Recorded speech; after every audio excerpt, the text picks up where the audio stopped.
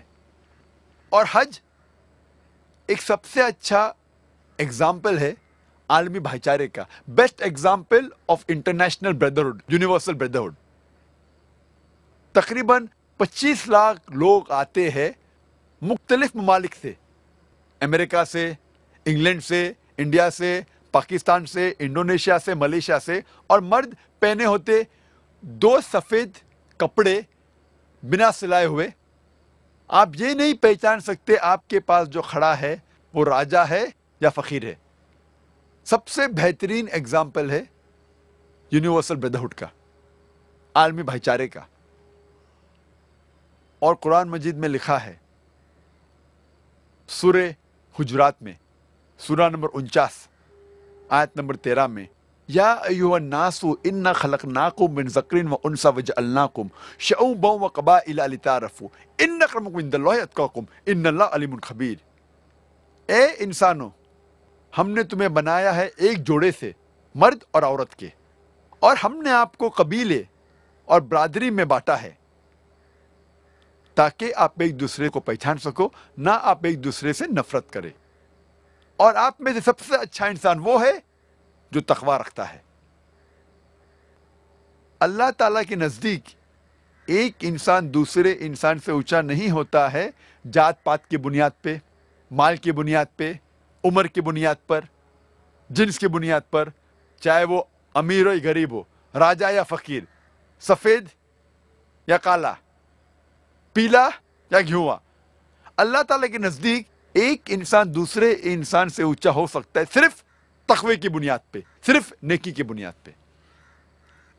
اور ہندو دھرم کی کتابوں میں بھی کئی طرح کے تیرتھ ہے، پلگرمیج ہے، تیرتھ یاترا ہے۔ ایک ذکر ہے رگ وید میں، کتاب نمبر 3، پاٹھ نمبر 29 میں، منترا نمبر 4 میں، جس میں لکھا ہے کہ الیس پد پہ جاؤ جو نبھا پرتھوی میں ہے۔ الیس پد کی معنی سنسکرت میں ہے الے مطلب خدا، سپد مطلب جگہ، خدا کی جگہ۔ اور جب ڈکشنری میں دیکھیں گے لکھا ہے الیس پد مطلب ایک تیرتھ یاترا کی جگہ، خدا کی جگہ، اور لکھا ہے یہ جگہ، یہ الیس پد ہے نبھا پرتھوی میں۔ نبھا پرتھوی کی معنی سینٹر آف دی ارتھ، زمین کے بیچ، اس پرتھوی کے بیچ۔ اور ہم جانتے ہیں مکہ پرتھوی کے بیچ میں، مکہ از ان دا سینٹر آف دی ورلڈ۔ اور یہ الیس پد جو خدا کی جگہ کا ذکر ہے، ہمیں پتہ لگتا ہے یہ مکہ کے بارے میں کہہ رہے ہیں۔ اور جب آگے پڑھتے ہیں رگ وید کتاب نمبر 3 میں، پاٹھ نمبر 29، منترا نمبر 11 میں، ہمیں یقین ہوتا ہے کہ یہ مکہ ہے۔ کیوں؟ اس میں ذکر آتا ہے نرشنسا کا، جو میں تقریر میں کہا، نرشنسا، وہ آدمی جو پرشنسا کے لائق ہے، تعریف کے لائق ہے، جس کے معنی محمد صلی اللہ علیہ وسلم۔ تو جب الیس پد آیا، نبھا پرتھوی آئے، محمد صلی اللہ علیہ وسلم آئے، تو کوئی شک نہیں باقی رہتا ہے کہ یہ جگہ جس کا ذکر ہے وید میں، وہ ہے مکہ کے بارے میں۔ یہ مختصراً سا تھا اسلام کے ارکان اور ہندو دھرم کے بیچ میں یکسانیت۔